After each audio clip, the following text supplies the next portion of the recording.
देखिए टॉपिक क्या है, SN2 ऑफ क्रिया। SN2 ऑफ क्रिया सेम ऐसे ही जैसे आपने पढ़ा है SN1 ऑफ क्रिया। SN1 ऑफ क्रिया में क्या था कि वहां पर अपक्रिया का जो वेग था किसी एक अभिकारक की सांद्रता पर निर्भर करता था, मिस एल्किल हैलाइड की सांद्रता पर निर्भर करता था। अब यहाँ पर क्या होगा, 2 लगा है तो 2 का मतलब होता है द्विअणुक नाभिक स्नेही प्रतिस्थापन अपक्रिया, ठीक है, या by molecular nucleophilic substitution reaction होगा। मींस SN2 टाइप के जितने भी रिएक्शन होंगे उस अपक्रिया की क्रियाविधि 2 अभिकारक की सांद्रता पर निर्भर करेगा। कितने पर? 2 अभिकारक की सांद्रता पर निर्भर करेगा। जैसे अगर हम यहाँ पर एग्जांपल ले रिएक्शन के लिए, R बॉन्ड X हो जाएगा। R बॉन्ड X को हम क्या बोलेंगे? एल्किल हैलाइड बोलेंगे, ठीक है। ये हो गया एल्किल हैलाइड हो गया। अब इसको हम रिएक्ट करा देते हैं किसी भी न्यूक्लियोफाइल से। इससे करा दें न्यूक्लियोफाइल से। न्यूक्लियोफाइल को हमने NU नेगेटिव चार्ज से इंडिकेट कर दिया है। अब ये क्या करेगा, RX प्लस न्यूक्लियोफाइल ये रिएक्ट होगा और प्रोडक्ट बनाएगा RNU प्लस X माइनस बना लेगा, ठीक है। तो ये जो रिएक्शन लिखा गया है, इस अपक्रिया का जो रेट ऑफ रिएक्शन होगा, मींस अपक्रिया करने की दर होगी, वो directly proportional to concentration of R bond X into nucleophile हो जाएगा। क्या हो जाएगा? न्यूक्लियोफाइल हो जाएगा। कहने का मतलब इस अपक्रिया की जो दर होगी इन दोनों अभिकारक की सांद्रता पर निर्भर करेगा, ठीक है, इन दोनों अभिकारक की सांद्रता पर निर्भर करेगा। या इस समानुपाती को हटाएंगे तो रेट ऑफ रिएक्शन या क्रिया करने की जो दर होगी वो इक्वल हो जाएगी किसके? K into R bond X into nucleophile हो जाएगी। इतनी बातें समझ में आई है? SN1 अपक्रिया में क्या हो रहा था, किसी एक अभिकारक की सांद्रता पर निर्भर कर रहा था, लेकिन SN2 में क्या होगा, 2 अभिकारक की सांद्रता पर इस अपक्रिया की दर निर्भर करेगी।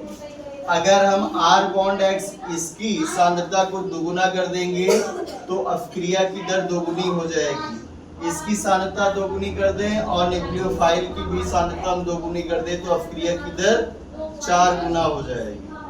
अगर इसकी हम तिगुनी कर देते हैं और इसका जितना था उतना करते हैं तो अपक्रिया की दर 3 गुनी हो जाएगी, ठीक है। इसका हम सांद्रता बढ़ा दें, 3 गुना कर दें और इसकी सांद्रता बढ़ा करके हम 2 गुना कर दें तो अपक्रिया कितना हो जाएगा? 5 गुना हो जाएगा। बात समझ में आई? कहने का मतलब कि SN2 टाइप के जितने भी रिएक्शन होंगे उस अपक्रिया की दर दोनों अभिकारक की सांद्रता पर निर्भर करेगा। में सांद्रता की समानुपाती होता है।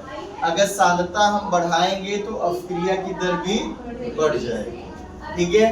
तो ये हो गया रिएक्शन। SN2 के एग्जांपल में अगर हम बात करें तो एग्जांपल में क्या होगा, CH3 और यहाँ कर देते हैं Cl, ठीक है, CH3Cl हो गया।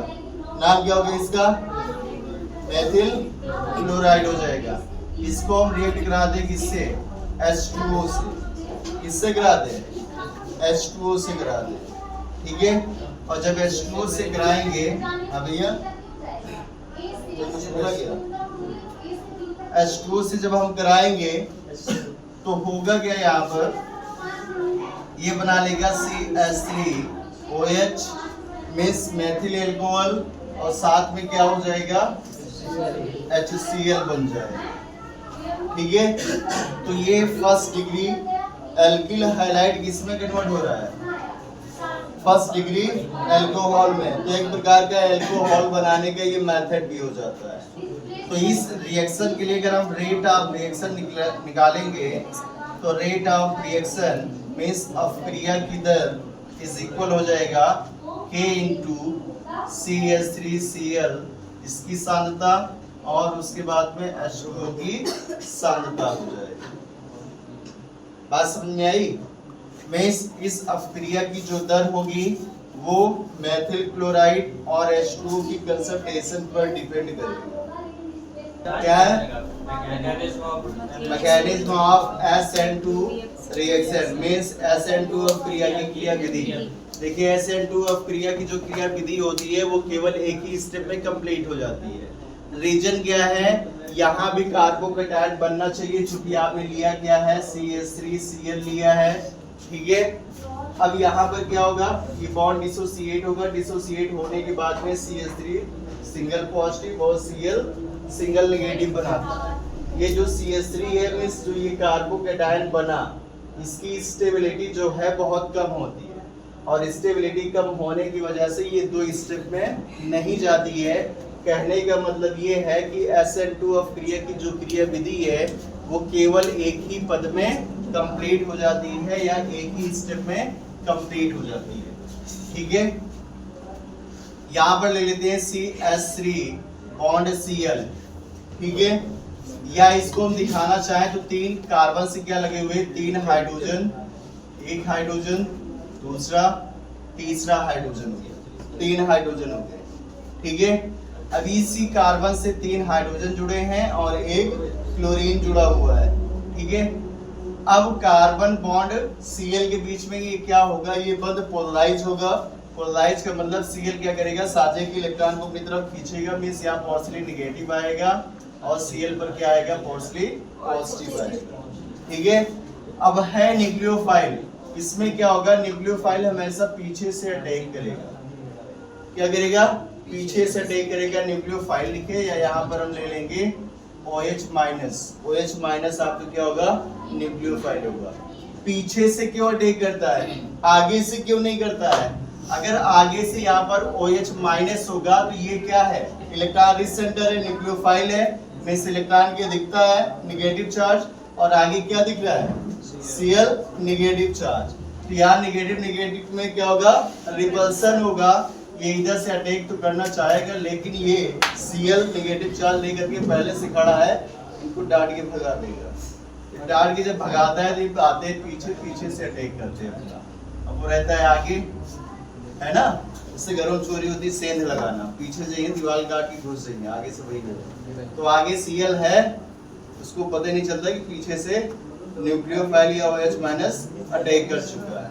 और जब ये अटैक करता है तो यहाँ पर आता है एक ट्रांजिशन स्टेट, क्या आता है, संक्रमण अवस्था आता है। संक्रमण अवस्था में क्या होगा, OH माइनस जो न्यूक्लियोफाइल है वो कार्बन के साथ बॉन्ड फॉर्मेशन करता है और उसी दौरान Cl बॉन्ड ब्रेक करता है। ये जो अवस्था होती है इसी को हम कहते हैं ट्रांजिशन स्टेट। ट्रांजिशन स्टेट बोलेंगे या इसी बोलेंगे संक्रमण दर। ये रिएक्शन क्या होता है, यहाँ तक स्लो चलता है। अब इसके बाद में क्या होगा, रिएक्शन यहीं से फास्ट हो जाएगा, स्लो हो जाता है। ट्रांजिशन स्टेट, ट्रांजिशन स्टेट के बाद में क्या होगा, OH माइनस कार्बन के साथ बंध बना लेता है H और Cl क्या होगा, निकल जाता है, ठीक है। मीन्स CH3OH मिल गया, क्या मिल गया, मेथिल एल्कोहल, ठीक है। और ये क्या है, मेथिल क्लोराइड। यही है आपका SN2 अपक्रिया की क्रिया। बस है।